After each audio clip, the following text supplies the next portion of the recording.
খুলনার শিপইয়ার্ড সড়ক প্রশস্তকরণ কাজ কবে শেষ হবে? এক যুগেও একটি সড়কের কাজ শেষ না হওয়ায় হাজারো মানুষ যখন ক্ষুব্ধ, তখন মামলায় লড়ছে দুই সংশ্লিষ্ট প্রতিষ্ঠান, খুলনা উন্নয়ন কর্তৃপক্ষ কেডিএ এবং ঠিকাদারি প্রতিষ্ঠান মাহবুব ব্রাদার্স। এদিকে সাধারণ মানুষ থেকে শুরু করে বিভিন্ন যানের চালকরা ক্ষোভ প্রকাশ করে বলেন, রাস্তার কাজ শুরু করে দিয়ে বন্ধ করে দেওয়া হবে, তারপর বছরের পর বছর ফেলে রাখা হবে। এ কেমন কথা? মানুষের ভোগান্তি, কিভাবে কষ্ট করে মানুষ যাতায়াত করে, এ চোখে মানুষ পড়ে না। কালকেও রিক্সা পড়ে গেছে, রিক্সা সেপর যে আপনার ধরে উঠাই দিছে, এবার তোমার ইজি বাইও পড়ছে।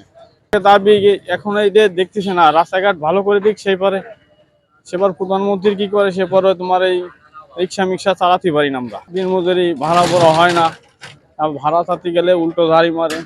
এত ভাড়া হয়েছে কেন, ইনকাম এত ভাড়া চাও কেন? আমাদের ব্যাটারি নষ্ট হয়ে যাচ্ছে, শারীরিক ক্ষতি হচ্ছে। এই রাস্তাটা হয়তো কাজ করতে করতে ছাড়ান দিয়েছি, আর খবর নেই। ভাঙ্গা চূড়া ঢেউ ঢেউ হয়ে গেছে, খাল খাল হয়ে গেছে, জায়গায় জায়গায় চলতে বেলা কষ্ট হচ্ছে। তবে তো দূরত্ব রাস্তাটা কাজ শেষ হোক। খুলনার অন্যতম প্রবেশদ্বার যে সড়ক, তা এক যুগেরও বেশি সময় এভাবে চলাচলের অনুপযোগী থাকা নিয়ে ক্ষুব্ধ নাগরিক সমাজ। এটা মনে হচ্ছে যে আসলে কোনো কেউ নাই এটা দেখার মতো, মানে যার কোনো অভিভাবক নাই, অভিভাবকবিহীন অবস্থায় যদি থাকে তাহলে এরকম হতে পারে। এবং যে দুর্বিষহ অবস্থা, শুধুমাত্র যে এটার কারণে জনভোগান্তির সৃষ্টি হচ্ছে তাই না, এটার কারণে ওই অঞ্চলের ব্যবসা বাণিজ্য একেবারে বলা চলে যে মালিক শ্রমিক কর্মচারী নির্বিশেষে মানুষ সর্বশান্ত হয়ে গেছে। এবং 12 বছরের যে শিশু, সেই শিশু দেখছে জন্ম থেকে আজকে এখন যার বয়স 12 বছর, সেও ওই রাস্তাটাকে রাস্তা হিসেবে না, সে ওইখানে বলা চলে যে একটা মানে কি বলা যায়, মানে একটা পতিত জায়গা হিসেবে দেখে আসতেছে। সুতরাং এরকম একটা অবস্থার মধ্যে দিয়ে আসলে এটা হয়, এটা হতে পারে। এবং এটা নিয়ে বিশেষ করে গণমাধ্যম কর্মীরা যেভাবে নিউজ করেছেন এবং কর্তৃপক্ষের দৃষ্টি আকর্ষণ করার চেষ্টা করেছেন, আমাদের কাছে মনে হয়েছে যে কোনো কিছুই এখানে কোনো সমস্যা আছে বা এটা নিয়ে কোনো কথা হচ্ছে। এবং সর্বশেষ আমরা চেষ্টা করেছি, আমরা বিভিন্ন কর্মসূচির মাধ্যমে কর্তৃপক্ষের দৃষ্টি আকর্ষণ করা।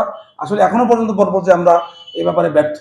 দ্রুত সময়ের মধ্যে এটি যদি সম্পন্ন করা না যায়, তাহলে একদিকে যেমন একটা বড় ধরনের বিক্ষোভ তৈরি হতে পারে জনগণের মধ্যে, আমাদেরকে বাধ্য করা হতে পারে একটা বড় ধরনের কর্মসূচিতে যাওয়ার। এবং জনদুর্ভোগ এত বেশি চরম আকারে ধারণ করছে যে ওই অঞ্চলের মানুষ আসলে একরকম বলা চলে যে অনেকে সর্বশান্ত হয়ে গেছে। দ্রুত সময়ের মধ্যে আমরা প্রত্যাশা করছি এই সমস্যার সমাধান হোক। পদ্মা সেতু, মেট্রো রেল এবং এলিভেটেড এক্সপ্রেসওয়ে নির্মাণের গর্বিত অংশীদার বসুন্ধরা সিমেন্ট। জানা যায়, প্রকল্পের কাজ মাঝপথে ফেলে রেখে জনদুর্ভোগ তৈরির অভিযোগ উঠে ঠিকাদারি প্রতিষ্ঠানের বিরুদ্ধে।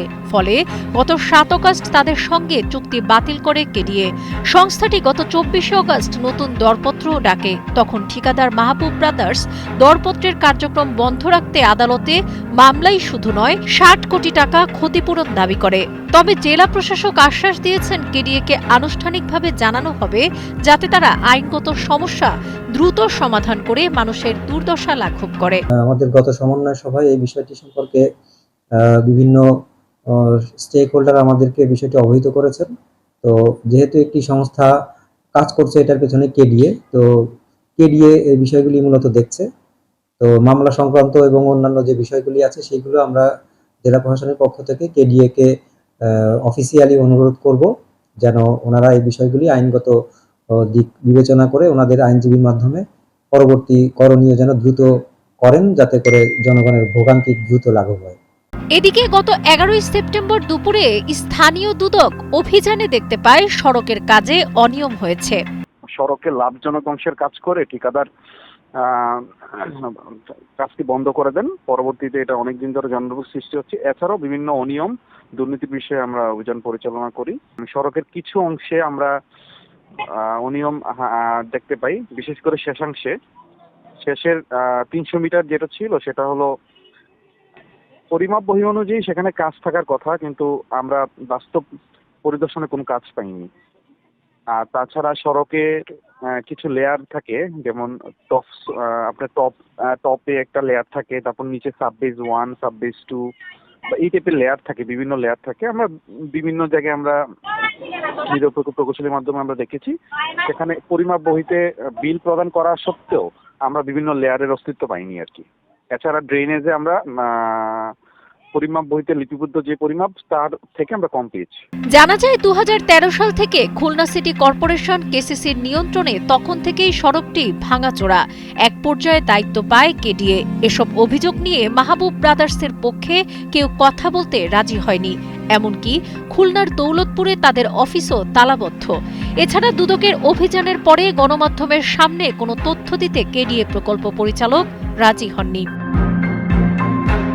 এম সাইফুল ইসলামের পাঠানো তথ্যচিত্রে ডেস্ক রিপোর্ট, কালের কণ্ঠ।